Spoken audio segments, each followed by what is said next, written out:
کے بارے میں کہ یہ دنیا میں خرچ کرتے ہیں اور دنیا میں رہتے ہوئے نماز قائم کرتے ہیں، لیکن اس سے وبالآخرۃ ہم یوقنون سے یہ بتایا گیا کہ ایک ایسی دنیا بھی ہے، یعنی اس کے بعد، یہ آخرت کا لفظ بہت ہی جامع لفظ ہے، اس کے اندر موت کے بعد کی جو زندگی ہے وہ تمام چیزیں اس میں شامل ہیں، وہ قبر سے لے کر کے اور عالم برزخ کے بعد پھر حشر و نشر کے بعد حساب و کتاب کے بعد دیدار الہی کے بعد پھر جنت جہنم، یہ تمام جو مراحل ہیں حیات بعد الموت کے، وہ تمام چیزیں اس میں شامل ہیں یقین رکھنے میں، یعنی ان تمام باتوں پر وہ یقین رکھتے ہیں۔ اب جو لوگ اس صفت سے متصف ہیں، یعنی وہ تو متقین ہیں ہی، اب ان کے بارے میں یہ کہا گیا، یعنی جو لوگ ایمان بالغیب رکھتے ہیں، نماز قائم کرتے ہیں، خرچ کرتے ہیں، یعنی جو جتنا خرچ کرنے کا حکم دیا جاتا ہے، اور اس کتاب پر، اس سے پہلی کتاب پر، یعنی اللہ کے کلام ہونے پر، یعنی اس بات پر کہ اللہ دنیا میں انسان کی ہدایت کے لیے اپنے وحی کے ذریعے کتابیں نازل کرتا رہا ہے، اور سب سے آخری کتاب قرآن کریم ہے، اور اس کے بعد پھر آخرت یعنی اس دنیا کے بعد بھی ایک دنیا ہے۔ ان تمام باتوں پر جو لوگ ایمان رکھتے ہیں، ان تمام باتوں کا جو لوگ یقین رکھتے ہیں، وہ لوگ کیا ہے؟ اولئک علی ھدی من ربہم واولئک ھم المفلحون، یعنی یہ لوگ اپنے پروردگار کی طرف سے ہدایت پر ہیں، اور یہی لوگ کامیاب ہیں، یہی کامیاب ہونے والے لوگ ہیں۔ یعنی ان چیزوں پر ایمان لانے کا فائدہ یہ ہے کہ انسان راہ ہدایت پہ ہوتا ہے، اور اصل کامیابی یہی ہے کہ ان چیزوں پر ایمان لایا جائے۔ اب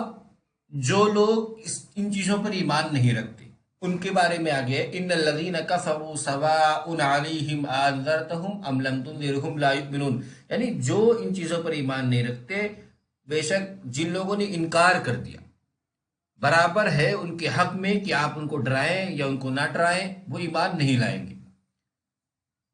یعنی جن لوگوں نے ان باتوں کو ماننے سے انکار کر دیا، اب ان کے حق میں آپ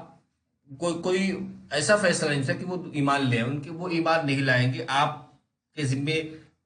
دعوت پہنچا دینا ہے، آپ دعوت پہنچا دیں، اور وہ ایمان نہیں لائیں گے، یہ مطلب ایک طرح سے ان کے بارے میں فیصلہ ہو چکا۔ اب فیصلہ کیا ہوا؟ وہ فیصلہ یہ ختم اللہ علی قلوبہم وعلی سمعہم وعلی ابصارہم غشاوۃ ولہم عذاب عظیم، کہ اللہ نے ان کے دلوں پر، ان کے کانوں پر بند لگا دیا، وعلی ابصارہم غشا، اور ان کی نگاہوں پر پردہ ڈال دیا، ولہم عذاب عظیم، اور ان کے لیے بڑا عذاب ہے۔ یعنی ان کافرین حق واضح ہونے کے بعد ان کے تمرد، ان کی سرکشی اور ان کے عناد کی وجہ سے اللہ نے ان کے حق میں یہ فیصلہ کر دیا کہ یعنی ایک طرح سے ان کے دل مردہ ہو گئے۔ جب ان کے دل مردہ ہو گئے تو اللہ نے پھر ان کے اندر حق بات سننے، دیکھنے، سمجھنے اور حق بات کو قبول کرنے کی جو صلاحیت ہوتی ہے وہ بھی مسخ کر دی۔ یہ ہے مہر لگانے کا مطلب۔ یعنی اس پوری آیت میں کامیاب اور ناکام کی صفت بیان کی۔ کامیاب وہ ہے جو ان چیزوں پر ایمان لائے، اس کی، اور جو ان چیزوں پر ایمان رکھتے ہوئے قرآن کریم کو پھر آگے پڑھے گا، وہ اس کے لیے قرآن کریم رہنما بنے گی، اور جو ان چیزوں پر ایمان نہیں لائے گا، وہ کتنا بھی قرآن کریم پڑھتا رہے، اس کے لیے قرآن کریم ہدایت کا ذریعہ نہیں بنے گی، اگر وہ ان چیزوں پر ایمان نہیں رکھتا ہے، کیونکہ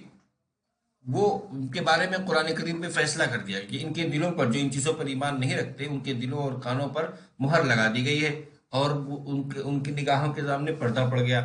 تو اب ان کے سامنے جو حق بات آئے گی وہ چھپا لیں گے، اور یہی ایک دم زندہ مثال یہ ہے کہ جن کے اندر یہ ایمان نہیں ہوتی، وہ قرآن کریم، بہت سے ایسے سائنسداں ہیں اور گزرے ہیں جو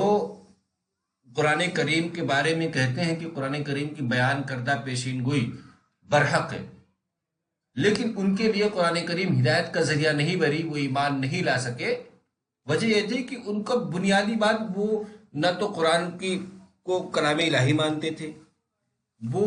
نہ قرآن کے علاوہ جو دوسری وحی کی کتابیں ہیں اس پر ایمان رکھتے تھے، وہ نہ تو ایمان بالغیب کے قائل تھے۔ یعنی یہ صفت ان کے اندر چونکہ نہیں تھی، اس لیے یہ کتاب ان کے لیے ہدایت نہیں بنی۔ اگر وہ ان چیزوں پر ایمان رکھتے تو یہ کتاب ان کے لیے ہدایت بنتی.